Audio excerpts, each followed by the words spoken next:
Henri de Bourbon est né le 13 décembre 1553 à Pau, la capitale du Béarn. Il est le fils de Jeanne d'Albret, la nièce de François Ier, et d'Antoine de Bourbon, un descendant de Saint-Louis par la branche capétienne des Bourbons. Pour l'anecdote, on raconte que sa mère lui aurait offert pour berceau une carapace de tortue, visible encore aujourd'hui au château de Pau, et cela juste après que son grand-père lui eût frotté les lèvres avec une gousse d'ail selon la tradition béarnaise. Durant sa jeunesse, Henri de Bourbon est élevé entre les deux religions, le calvinisme par sa mère et le catholicisme par son père. Très jeune, il rejoint la cour de France, qui réside alors au Palais du Louvre, à Paris. Là, le prince de Navarre côtoie le roi, mais aussi de nombreux princes et d'autres personnages importants du royaume. Il rencontre des savants, des écrivains, des artistes et aussi des souverains étrangers. Lorsqu'il est adolescent, Henri de Bourbon, sous la tutelle de Gaspard de Coligny, assiste à plusieurs campagnes militaires. Il voit les violences qui opposent catholiques et protestants dans les guerres de religion. Les batailles sont sans merci, comme celle de Moncontour, par exemple, en octobre 1569. Le 18 août 1572, Henri de Bourbon épouse Marguerite de Valois. Elle est catholique et l'histoire retiendra son nom à cause du film La Reine Margot, en référence d'ailleurs au personnage controversé du roman d'Alexandre Dumas qui a lui été écrit au XIXe siècle. Je vous déclare mari et femme. Mais en réalité, le mariage d'Henri de Bourbon et de Marguerite de Valois vise à réconcilier les protestants et les catholiques. Ayant abjuré le protestantisme, Henri échappe de peu au terrible massacre de la Saint-Barthélemy.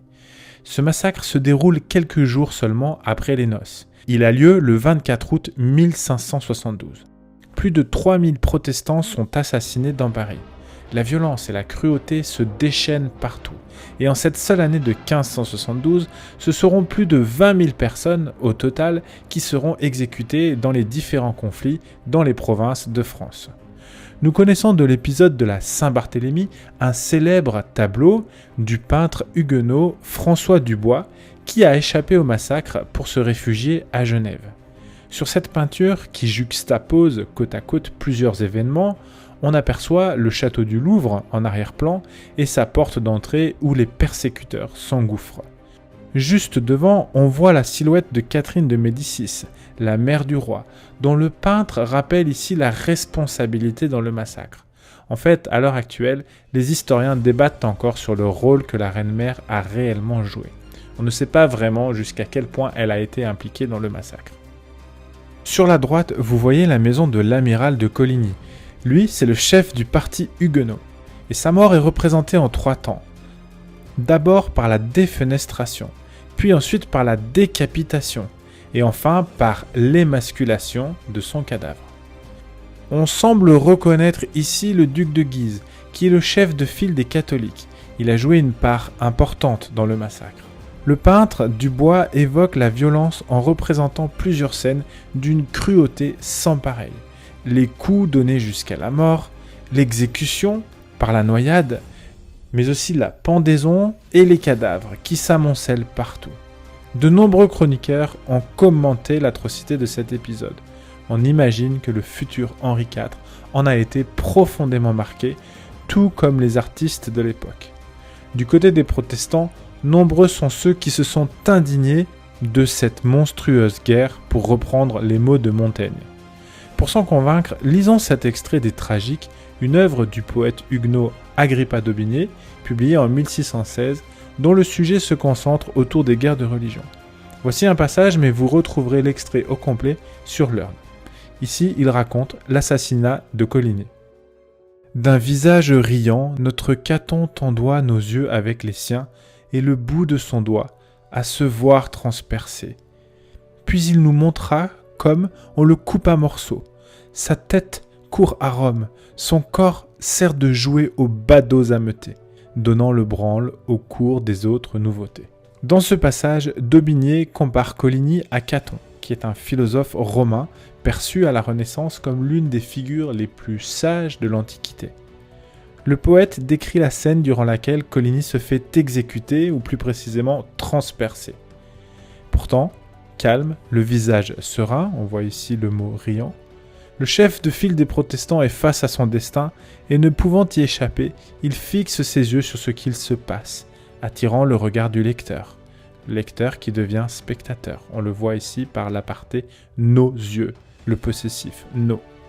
Se laissant couper en morceaux, le poète rappelle la responsabilité du pape dans le massacre en évoquant une anecdote, en fait, selon laquelle la tête de Coligny aurait été envoyée à Rome. Les deux derniers vers décrivent un corps démembré qui passe de main en main.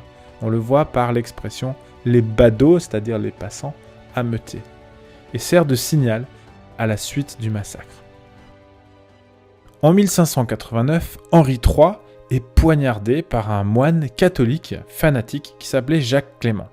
Et juste avant de mourir, il reconnaît Henri de Navarre comme son successeur légitime. Le roi de Navarre s'apprête donc à devenir roi de France et prendre le nom d'Henri IV. Cependant, il a contre lui de nombreux princes catholiques de la Ligue, et tandis qu'il mène plusieurs batailles, ces derniers ne lui font pas confiance. Le 25 juillet 1593, il se convertit solennellement au catholicisme dans la basilique de Saint-Denis. Le 27 février 1594, il est sacré roi dans la cathédrale de Chartres. L'un des événements les plus importants du début de règne d'Henri IV est l'édit de Nantes. Promulgué en avril 1598, c'est un texte de loi qui prône la tolérance religieuse et accorde, tout simplement, la liberté de culte pour les deux religions. Ainsi, les protestants ont désormais le droit de se retrouver pour participer à des offices, par exemple. En fait, Henri IV souhaite mettre fin aux guerres de religion qui déchirent la France depuis 1562. En 1599, Henri IV, bien qu'il ait de nombreuses maîtresses, n'a pas encore d'héritier légitime, et il fait annuler son mariage avec Marguerite de Valois pour épouser Marie de Médicis, qui va lui apporter une dot de grande valeur.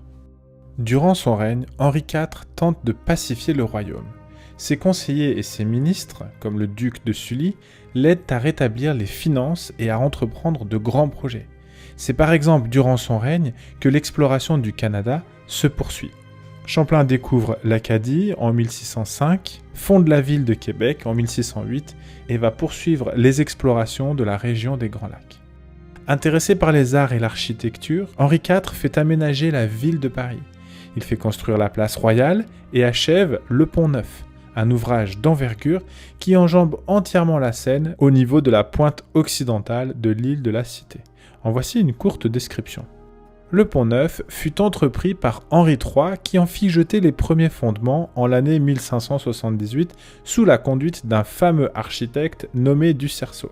Mais les troubles de son règne empêchèrent que cette grande entreprise ne fût achevée de son temps, en sorte que ce pont demeura imparfait depuis le commencement de l'entreprise, jusqu'en 1604 que Henri le Grand y fit mettre la dernière main par Guillaume Marchand, architecte renommé de ce temps-là.